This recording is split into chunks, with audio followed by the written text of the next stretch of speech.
Aman saçına dendi, o dağın o yüzü bizim vatandır. Aman ay ay ay anacığım ay ay.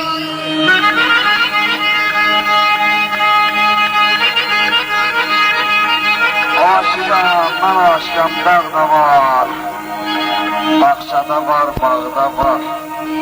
Bu el köşük getməsə, əriyərmi dağda qal. Əzginəm yastı yurt, daşın başı yastı yurt. Əyli su içmədim, boşa bırak, küstü yurt. Əzginəm haçayal, haça çırpıl haçayal. Yasan el köşük gelir, apar mənə də yola sal.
Atayları sırsıradır, kuraldır.